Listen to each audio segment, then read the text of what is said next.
Hello, everybody. Welcome back. We are starting round 3 with the Night Logic versus Starboard.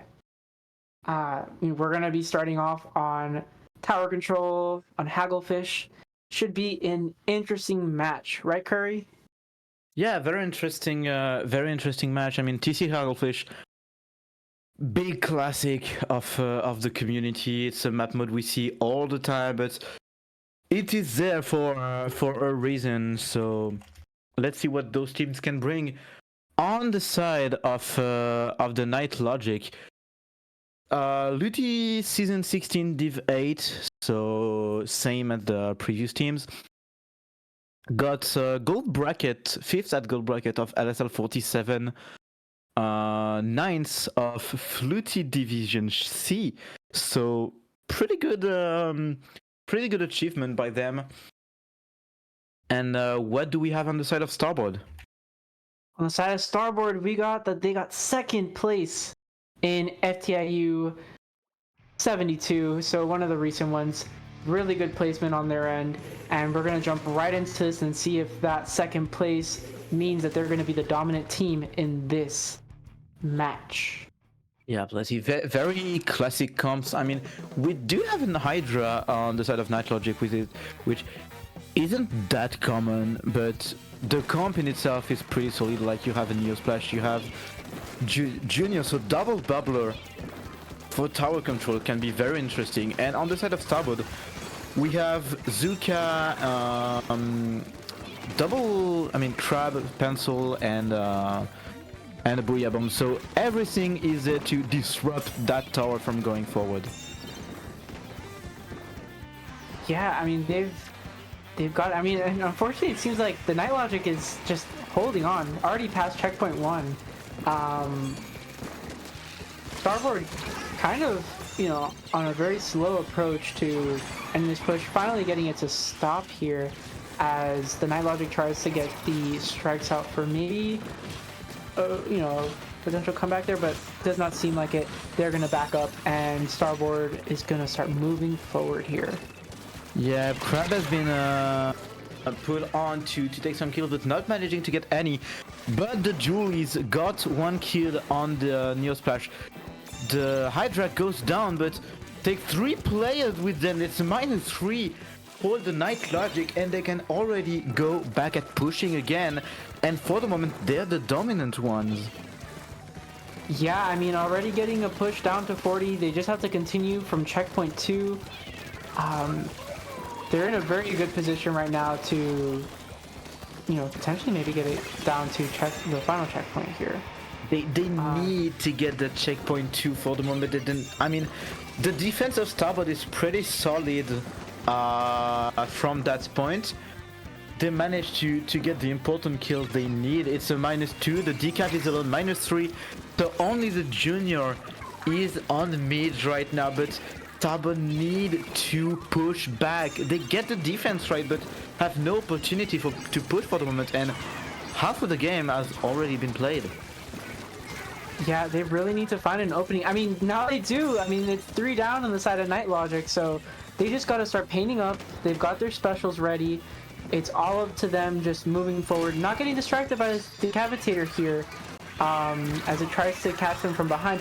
An unfortunate death to some bombs here. I think it was not only the Forge, but the Sniper Rider to a stray suck bomb there. Yep, and that's already -3 for the Night Logic, managing to get a huge push on Starboard. Nice defense, only managing to get the first checkpoint. 60 points left. It's a huge advantage for the Night Logic. 2 minutes left to play. They have all the tools they need. I mean, the specials are ready. They have both bubblers. The Hydra is well placed, and they just have to defend for the moment. Yeah, I mean, they do have specials on ready. They are down 2 players, though, and it's their 2 more offensive players. So they need to be very careful and play a little slow. I mean, already we're seeing the Junior kind of being a little aggro with its bombs, getting immediate support from its decavitator ally here. Yeah, and Decaf continuing to go forward, not managing to get any kills, and getting punished pretty easily. But I mean, they only need to disrupt the opponent, not really push or anything. As long as they make Starboard lose time, it's okay for them. Absolutely, yeah. I mean, working out so far. I mean, I'm just wondering where we're gonna see an opening for Starboard again. It seems like the Night Logic really has them, unable to move forward here. Yeah, they are completely locked onto mid for the moment, and the Night Logic's defense is just so well organized. They lose maybe 1 or 2 players, but there are still some that are ready to defend right after. Oh, never mind, that's a big -3. Big -3. Only the Decapitator is left, but making some huge kills. That Decapitator did not go out without taking at least 2 other players down, which is already a hindrance to the push on the side of Starboard, but they're in a really good position right now with special available.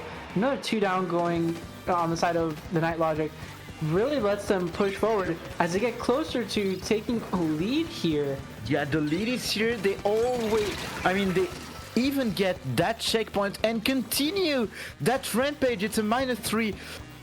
The push is not even over it. Okay, never mind. Now it's over. The Night Logic take back the tower, but it's not enough. It's not enough, and Starboard gets game 1. Wow, that was a really impressive clutch up by the side of Starboard. Being locked out for pretty much like a majority of the entire match.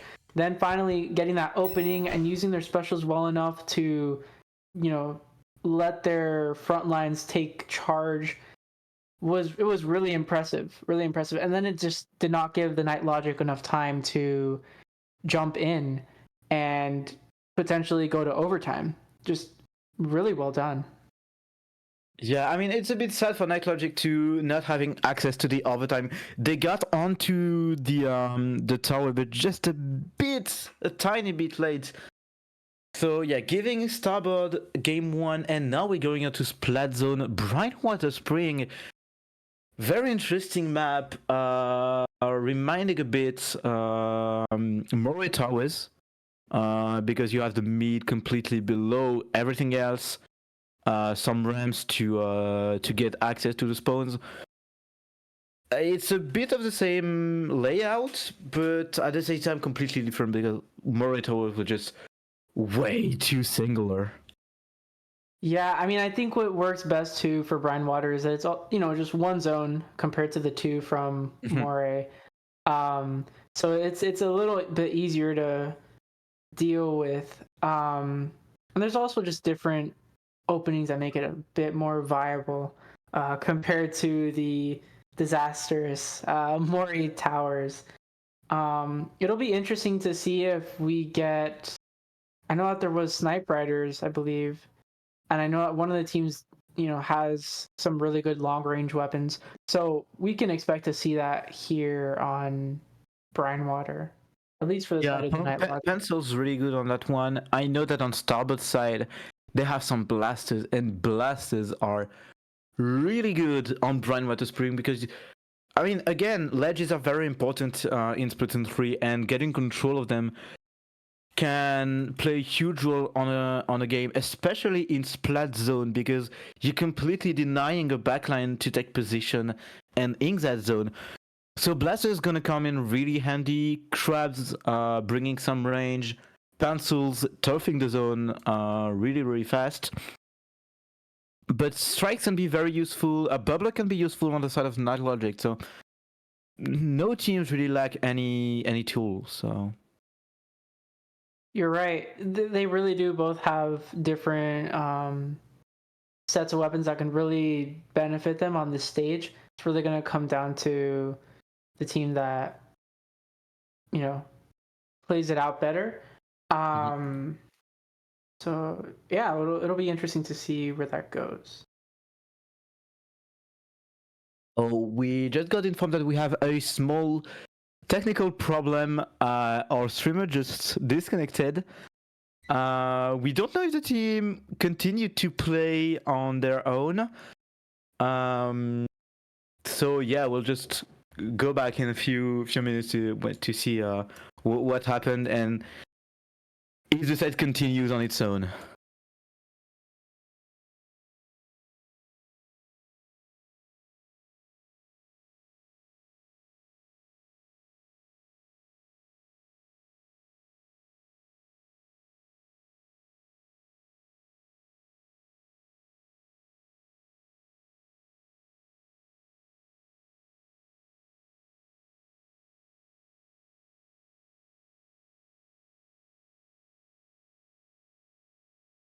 Oh, hold up. All right, folks, we might be able to get this match going. We might be able to see Splat Zone's Brinewater as we try and configure that lobby. But yeah, we'll get right into that shortly here. But Curry, so you think between these two teams, right? What do you think? Which team do you think might have more of an advantage based on how they played in game one? I mean, it's really hard to say because Starboard on paper is better than the Night Logic, but Night Logic demonstrated so much composure in like defending and pushing at the right moments. They just were. I mean, I'm not saying it was lucky by Starboard to get that push, but it was definitely at the last moment and caught the Night Logic off guard. So I don't really know who's gonna win. They are running a double ninja comp with a bow. That's interesting. Very. I mean, I think Bo works quite well here on Brinewater, but does not seem to be helping them out enough as they're already 2 down on the side of the Night Logic. Yeah, 2 down. The junior is out and Bubbler is already shredded. 70 points left already by Starboard, making a huge push, and no one is getting close to that zone for the moment. Yeah, it seems like the Night Logic is currently stuck far back into their base here as Starboard continues to push up with the Crab and Booyah Bomb. Bubble able to at least get them 1 pick here. We could argue it's one of the downside of Brinewater Springs, especially in Splat Zone. If a team gets the advantage, it's really hard to come back. Absolutely, it's definitely a bit difficult to get the retake on this stage here, especially and just with having to charge, move really far out. Yeah, still a lot of pressure. They only have 3 ticks. Can the decaf do it? No, and that's a quick. Very, very quick win by Starboard, securing game 2 and securing the set. Yeah, I mean, unfortunately, Starboard was really the front runner of this match here. We still have game 3 if the Night Logic is able to, maybe take 1 match off of this set, but just very difficult when you got a team like Starboard up against you. Yeah, and that's how we're concluding our first block of commentary. Thank you, Job, for streaming the event. Well, Curry, actually, this is not the end just yet. It's not the end. No, this is a play all 3. Oh, so we're gonna be seeing my bad. Yeah, never mind. We'll go into game 3 then. Yeah, we're gonna be seeing Rainmaker Undertow. Like, the fans would be so sad to not see these LSL teams on Undertow. Okay, never mind. I am not used to play all sets anymore. That's fair. We only see that here in some of these group stages. Give the teams an extra chance for points on the board. But we're gonna be heading into Undertow, so I'm curious as to what you think, what kind of compositions you might expect to see out of either the Night Logic or Starboard. Honestly, composition that moves a lot around. Composition that is able to take position very quickly and be very disruptive instantly. I'm thinking about Carbon, I'm thinking about Junior that with only one bubble completely takes control of an area. Vacuum is really good to push.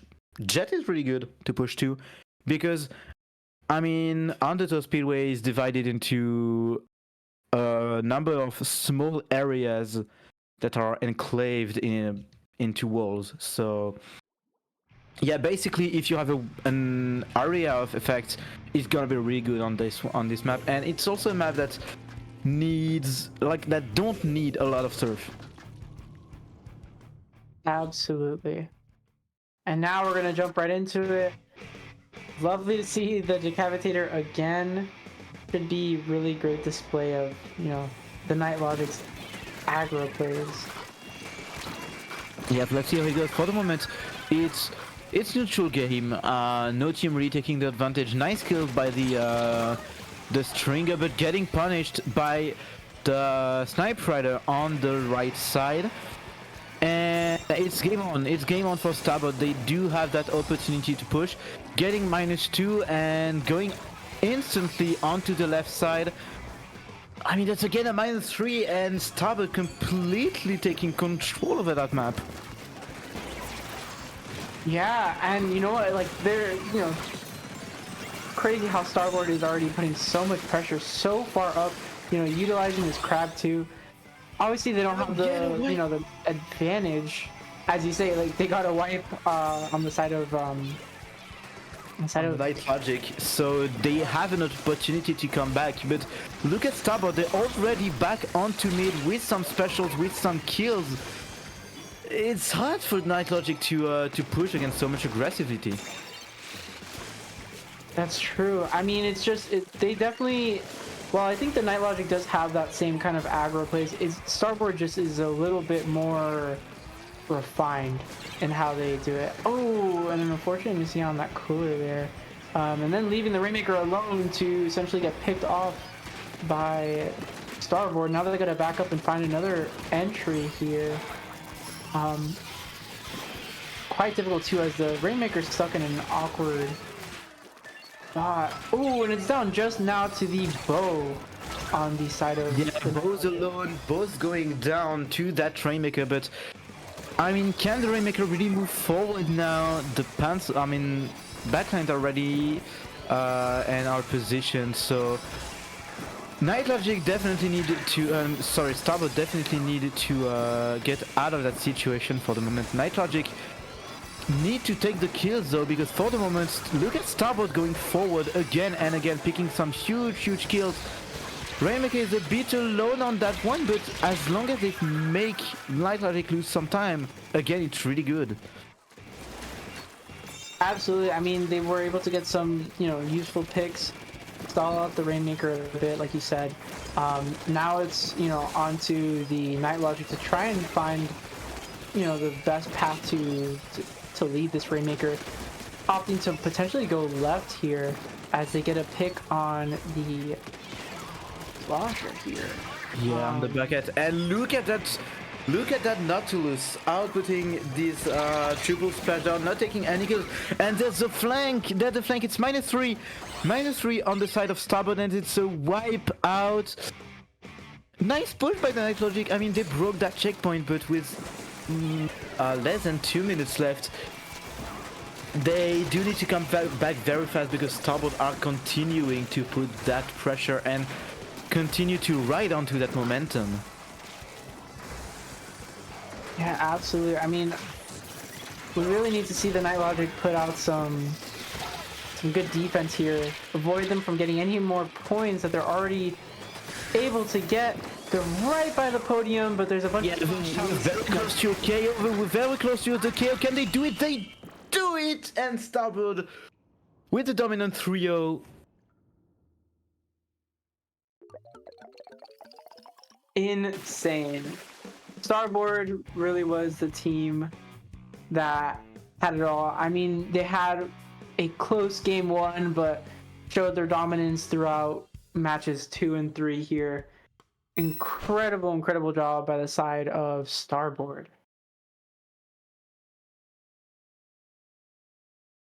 Very nice win by Starboard, securing, of course, their place into Diamond bracket. Yeah, that does secure them a spot now into the Diamond bracket. Really good, you know, situation for this team, obviously. I mean, they did get second in from the Ink Cup, so to be expected to see them kind of show up in the Diamond bracket. However, I think, we should maybe check out some of these other teams and see how the other groups are leading out, as we've got, more teams closing out their sets. For instance, Rainfall, one of the teams seated towards the top, making it already to the Diamond bracket. Same with Arrows of Red. Dark Spoon, which is a surprising turn of events here. Um, this is a French team that we had very little on going into it. We seeded them initially quite low, but Dark Spoons taking a very dominant performance here in the group stage. However, no more time for the Diamond bracket. We're gonna hit it off with an ad for a fellow Splatoon org. Curry, before we head out, where can the folks find you? Basically, it's written on your screen, inquiry22.bluesky.social. So you can find me on Blue Sky with this handle. But honestly, just type inquiry22 anywhere, you'll find me, whether it is Twitch, Twitter, Discord, Sandu, you name it. And what about you, Rob? Well, like you said, it's also on the screen. You can find me on Blue Sky at Robert, two B's and a U instead of an E. And you can find me across, MIT. So thank you for joining us for the group stage. We'll see you for top